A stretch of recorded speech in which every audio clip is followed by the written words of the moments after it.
Yeah, this chapter. I hope you're all doing well.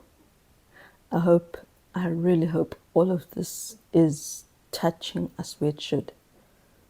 I really pray that we have found the Messiah and that we are grabbing onto him as much as our apostles did when they were still disciples. Yeah, that's all we need. We just need to love him with all our heart. We need to be searchers. When we search, then we realize we found a treasure. And when we found the treasure and realize how big and how important and how precious this treasure is, Jesus himself, we will want to please him. We will want to be like him. We will want to be faithful in every aspect of our lives, including that of building good Adventist homes, or at least being good members of an Adventist home. Without further ado, this last line in the first paragraph is something we need to ponder upon because of the impact that means we have on our children.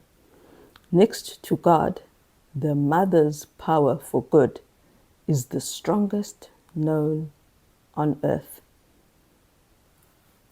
Our influence may not be big, but the people we influence, we will influence in a big way. Next to God, the power God has, we're the next powerful, in a sense. In our family, we are the angels. We have us, angels, God. In the family, it's children, mom, God. In terms of the power and the impact we have on our children. So if we are walking with God, we are the biggest agents of godliness that our children will ever come across. And if we're not, next to Satan, the mother will be the biggest power of evil on earth. And that is something that should really make us stop. Because there's no gray area with God. If you're not obeying me as I have told you to, you're obeying Satan. I really pray that we are searching our hearts throughout the week, asking God to remind us of the things we might pretend to have forgotten, that we used to stand for and now no longer do stand for, and instead are, by example, leading in the opposite direction. I want us to search our hearts and think about private sins that we have been doing, wrongs that we have been doing, harsh things, harsh words we've been saying to our spouses that we shouldn't be, while at church pretending to be all good and holy. Let's not forget, God is the searcher of our hearts, and reading this is pointless if we're not allowing him to transform our hearts so that we love everything he loves. The mother's influence is an unceasing influence, and if it is always on the side of right, her children's characters will testify to her moral earnestness and worth. Her smile, her encouragement may be an inspiring force. She may bring sunshine to the heart of her child by a word of love, a smile of approval. Going around all dour and sour, that won't help your children, and it won't help the atmosphere of the home. How do you remember your childhood? When you think of your mother, what kind of thoughts come to mind? And of course, there are good unholy mothers, but now we are looking at it based on God's word. What do we think of when we think of the word mother? Would you like our children to think of the same? Would you want to even be better than that? This weekend I felt like I had arrived on Sunday, especially because my daughter, who first said you're funny, she has rejection sensitivity dysphoria. She has ADHD, looks down on herself, and is very hard on herself, and fears rejection a lot. You're funny. Oh, I have to be. Yes. To fashion a character after the heavenly model requires much faithful, earnest, persevering labor. But it will pay, for God is a rewarder of all well-directed labor in securing the salvation of souls. They might go astray, as did Samson, but God will reward your efforts. The outcome isn't in the children necessarily when they're adults. The outcome is in what God saw every step of the way as you parented that child or those children.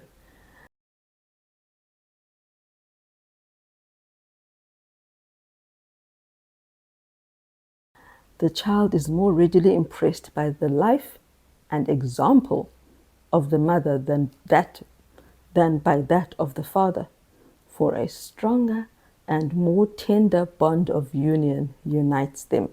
Normally it does, especially if you are living this way, then it would, because the mother is always home with the child, and if she is loving and kind and patient and persevering and prayerful, the bond will be stronger than with the father, who's generally not there. What are you bonding them into? We don't want any more trauma bonds. We want true Christ-like holy bonds. A Christian mother will ever be wide awake to discern the dangers that surround her children. That means you're on the watch constantly.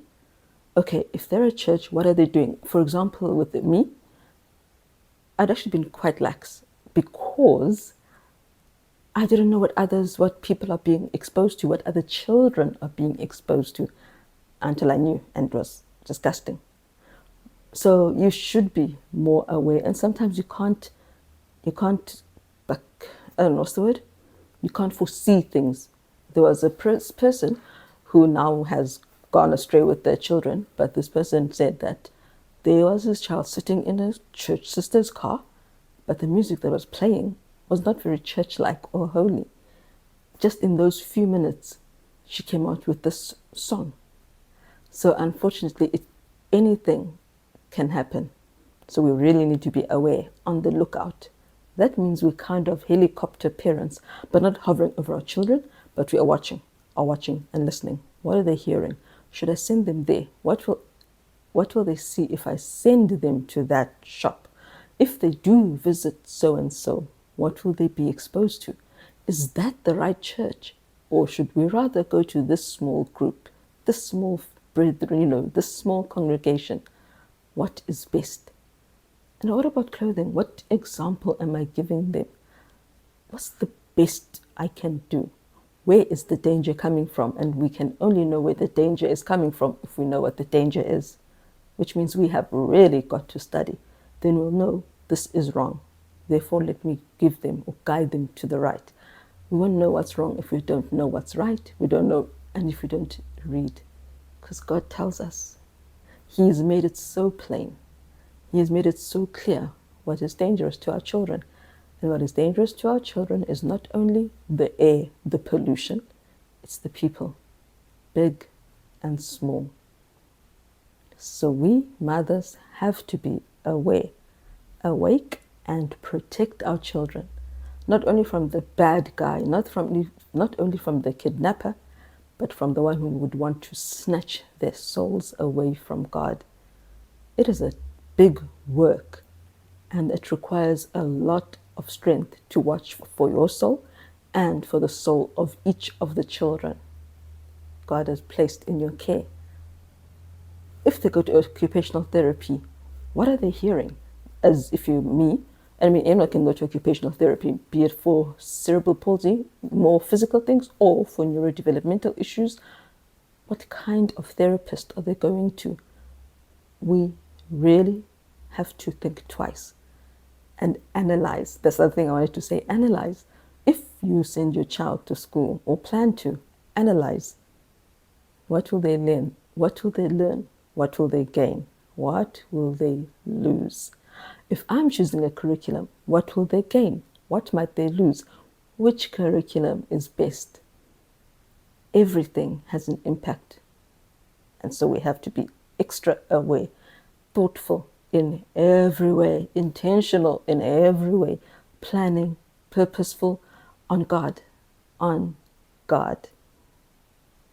thoughtful. Nothing must just happen by accident. We need to think it through. A Christian life is not only morning and evening worship, and that's it. Christian life means Christianity pervades every aspect of every moment. That is an Adventist home, not a part time thing, a full on, planned, purposeful Christian life all the time. Oh, this Jesus. God is love, gives us heights up in the sky.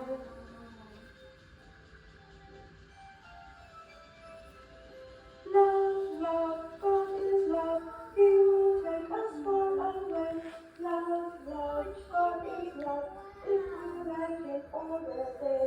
Love, love, God is love, He loves me and Leo. Love, Oh, love, it's lovely. God is Thank love, you.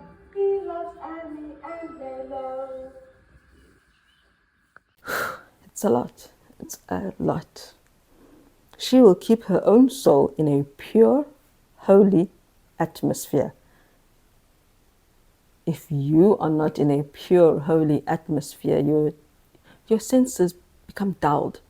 You start to accept what is not acceptable. You come to tolerate what is an abomination. So we ourselves need to make sure that the atmosphere we are in is pure and holy. What we read is good. What we hear is good, uplifting, enlightening.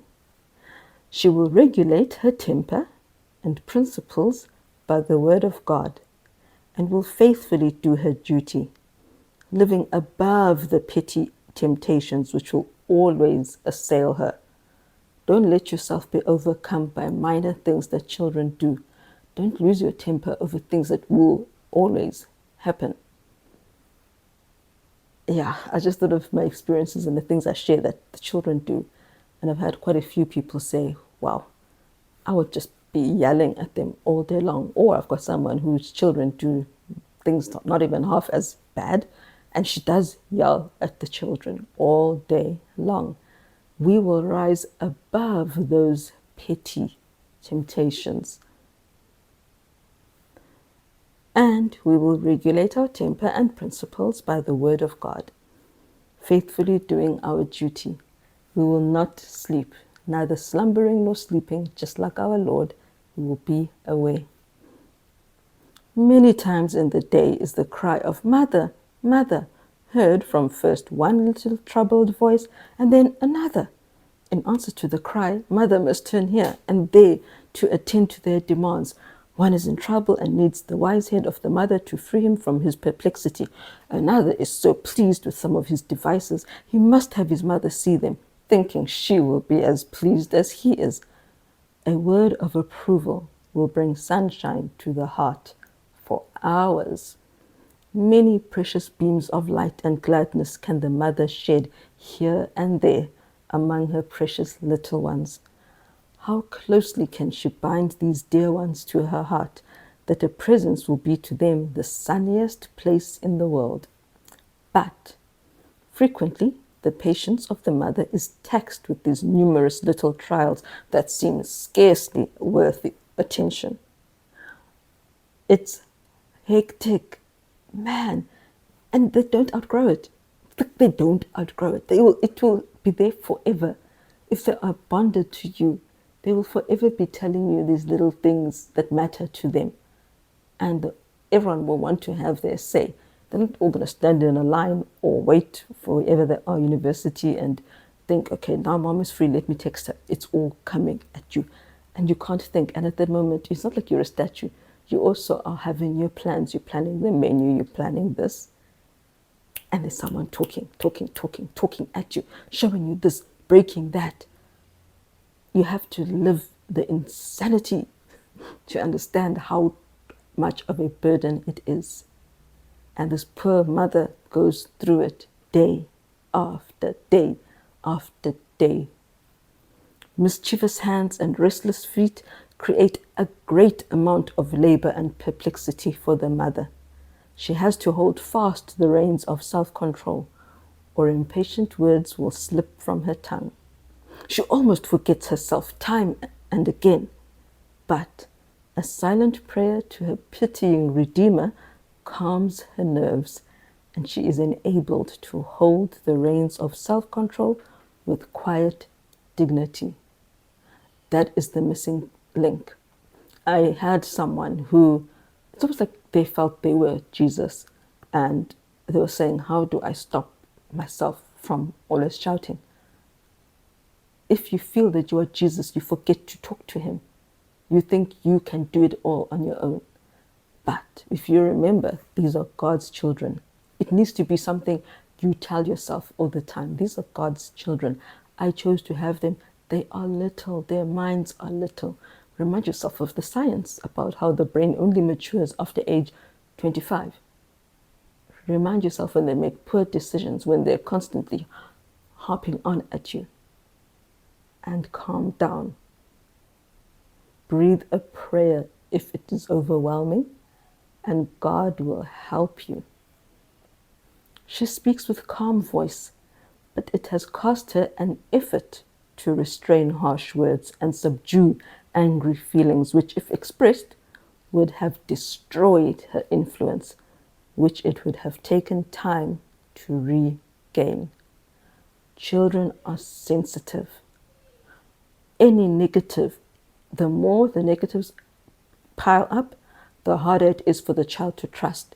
The more the negatives, keep growing, the harder it is for them to know that they are loved, or to feel that they are loved. And they will not forget. They don't forget what ex-parent said, and how it hurt. It hurt my feelings, and it stays with them for a long time. Jesus never hurt the feelings of a little child. I remember my children once saying to me, "Aren't we annoying? Why don't you get angry?" That is the kind of mother I want all of you to be. For the children to stop and think, wait a minute, we've just been messing up all the time. But mom has not ever lost her patience with us. It is possible. I'm no angel. And if it can happen with me, it definitely can happen with you. The perception of children is quick, and they discern patient, loving tones from the impatient, passionate command, which dries up the moisture of love and affection in the hearts of children. There was a father who was walking through, and the children had dropped things on the floor, clothes. He was like, "Pick up this rubbish." "But Dad, this rubbish. This is our clothes." "Well, if it's on the floor, it's rubbish." That will remain with the child for a long time. There's a difference between "pick up this rubbish" and "Marley, please come pick up your dress, put it in the wardrobe." Same message. Pick up. But one is a godly tone and one is a satanic one. One is hurtful. One gives them hope. Mom is patient Mom is patient even though we. Love is patient. Love is kind. Keeps no record of wrong. You won't say to the child, "Yesterday you did the same thing. Why can't you get it right?" You'll just focus on today. You're still struggling? I'll help you. Let's do it together.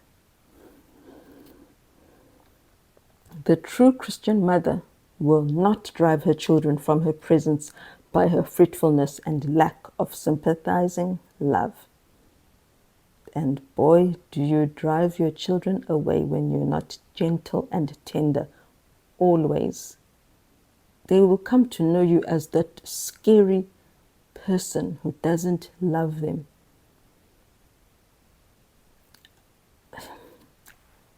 There's just so much I could say. Our words and our tone, we need to pray. We really need to pray for ourselves.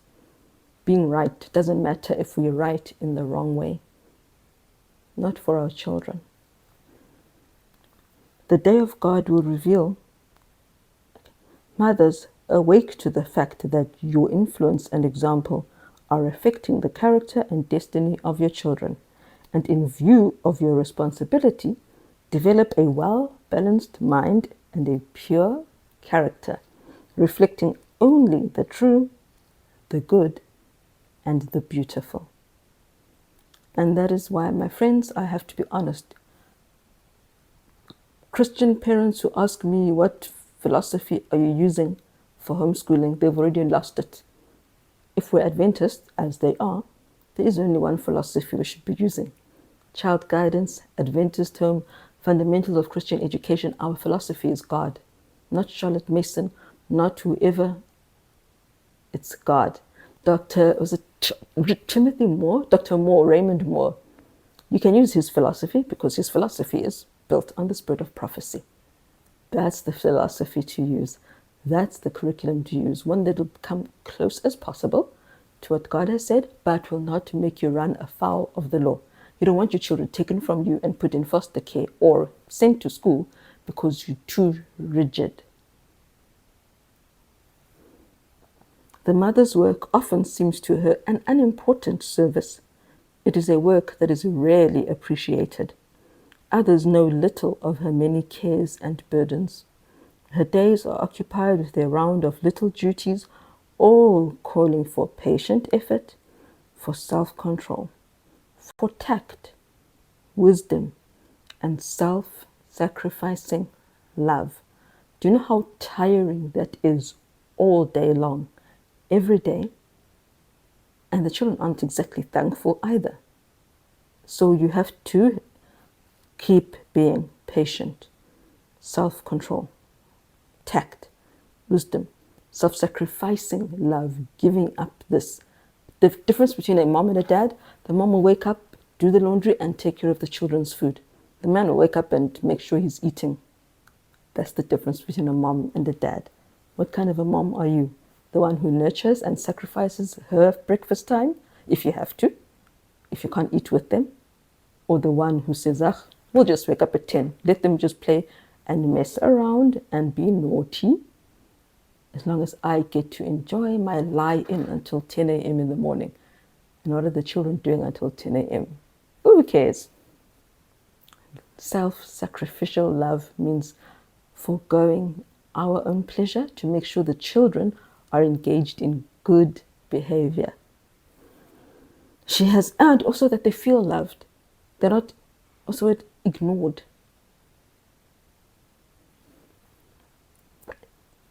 Yet she cannot boast of what she has done as any great achievement, because we see with the world's eyes, great achievement is winning something. Great achievement is finishing a project and being the first in. Often weary and perplexed, she has tried to speak kindly to the children, to keep them busy and happy. She has tried to guide their little feet in the right path. She feels that she has accomplished nothing. Weary and perplexed, she still has to go on with the day. There's no break. There's no, okay, let's pretend that you don't exist for 3 hours so that I can recoup. It's just a constant drain all through the day. And this is without being the teacher. This is just taking care of little minds. She feels like she's done nothing. But this is not so. It is not so. Heavenly angels watch the careworn mother, noting the burdens she carries day by day. Her name may not have been heard in the world, but it is written in the Lamb's Book of Life, the most important book. The true mother, the true wife and mother, will perform her duties with dignity and cheerfulness. When I was able to wash dishes, in case you don't know, I've got an autoimmune inflammatory arthritis. It's not really an arthritis because that sounds like joints, but it's bone, full on bone and fatigue. And anyway, I would dance and sing while making supper, and my children would say, "Oh, that sounds so nice," or "Wow, you're singing so loudly today." Dignity, cheerfulness. Okay, maybe loud isn't that dignified, but cheerfulness. They must associate you caring for them with joy, happiness. Like Jesus. Jesus loved to take care of people. He loved to bring joy. If you read Desire of Ages, I think it's chapter 15 or 14, 15, where Jesus was going to perform his first miracle, He was happy to make people happy. We should be happy to make our children happy. In fact, that should give us the greatest joy, more than any other person, making our children happy. That is what is most important. Not considering it degrading to do with her own hands whatever it is necessary to do in a well-ordered household. I hate cleaning toilets, but I never think, ugh, I should be doing something better. I don't clean toilets anymore much anyway. But yeah, just don't look down on your work. God set it before you. Nothing God gives you is beneath you. Mothers who sigh for a missionary field have one at hand in their own home circle. Are not the souls of her own children of as much value as the souls of the heathen? With what care and tenderness should she watch their growing minds and connect God with all their thoughts? Who can do this as well as a loving, God-fearing mother? If she's the one who's tightly bonded to them, she will be the best one, the best placed to lead them to Christ. There are some who think that unless they are directly connected with active religious work, they are not doing the will of God. But this is a mistake. You don't have to be a missionary out there, getting your missionary stipend, to be working for God. Everyone has a work to do for the Master. It is a wonderful work to make home pleasant and all that it ought to be. And that's not haphazard work. It doesn't just happen. You are making the effort to make home what it ought to be.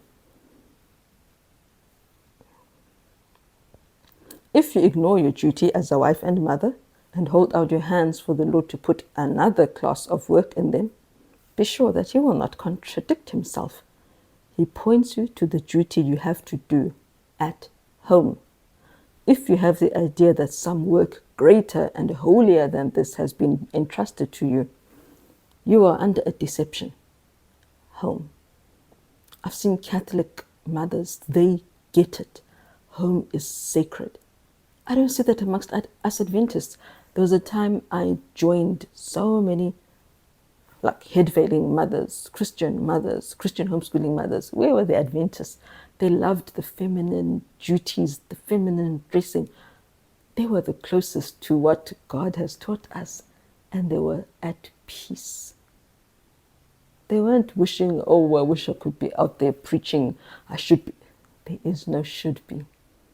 Your should be is, I am where I am meant to be with my children at home, reaching their hearts.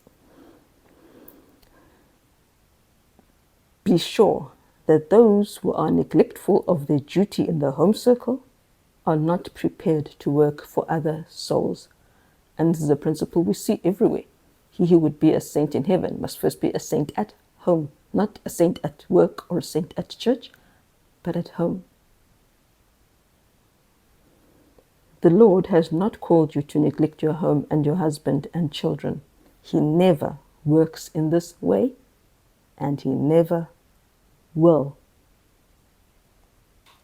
If your mission work results in your husband being more at home and doing mission work while you are going out to earn money and someone else is raising your children, God has not called you to do that unless you literally have a message from Him like Ellen White had, or like Saul did before he became Paul, or when he became Paul.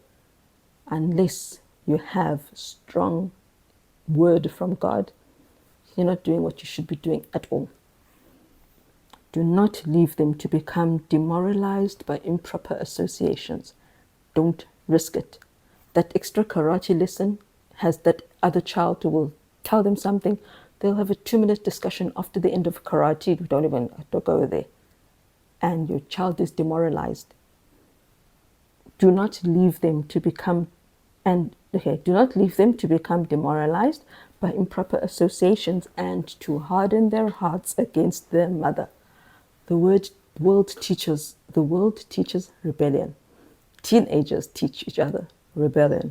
We're old enough now. Don't let your children learn rebellion from others. This is letting your light shine in a wrong way altogether. you are making it more difficult for your children to become what God would have them and win heaven at last.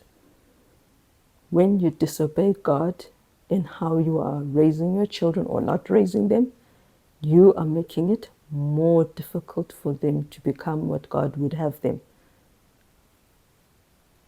And I think this is why I find it so hard to relate to some people, specifically people who only have 2 children and whose husband's salary would support them. But the mother is still out there.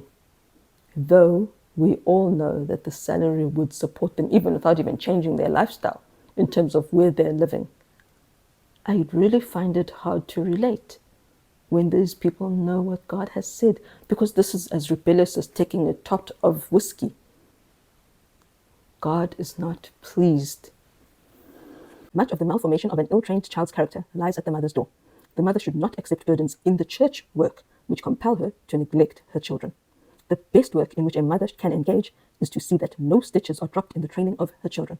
If your child can't come along and learn with you, like if you're teaching the children's class, what are you doing in that church position? In no other way can a mother help the church more than by devoting her time to those who are dependent upon her for instruction and training. I mean, of course, an hour here, if they're left with a good God-fearing dad, is another story. But if you have to go, who are you leaving them with? Some mothers long to engage in missionary labor while they neglect the simplest duties lying directly in their path. What's the point in wanting to be a missionary when you can't control your temper and you're still shouting at your children? Or if you can't be faithful in being a good mother? How will you be a good missionary? Take what God has given you and give it your best. The children are neglected. The home is not made cheerful and happy for the family. Scolding and complaining are of frequent occurrence. And the young people grow up feeling that home is the most uninviting of all places. If we go home, then mom will be complaining about this again. Oh, if we go here, then mom will tell us in a very angry voice that we messed up and we should have done this and we should have done that. How we do it matters. Staying home but being mean and petty, it doesn't save you and it doesn't save the children. As a consequence, they impatiently look forward to the time when they shall leave it, that is home, and it is with little reluctance that they launch out into the great world, unrestrained by home influence and the tender counsel of the hearthstone. My children are teenagers. They're out there, but they still communicate with me every day. They still take in my little rebukes and don't become bitter, and they're still honest about their failings. I pray that whatever the case may be, whether they go out and they don't even need your rebuke, or they do need it when they're gone, I pray that our children will be raised differently and that the outcome will be children who are willing to trust us with what's in their heart, what they're doing with their time, who they are talking to, and just include us in their world, just like we included them in ours when we were raising them, thinking about them when they weren't in the room, praying with them and for them.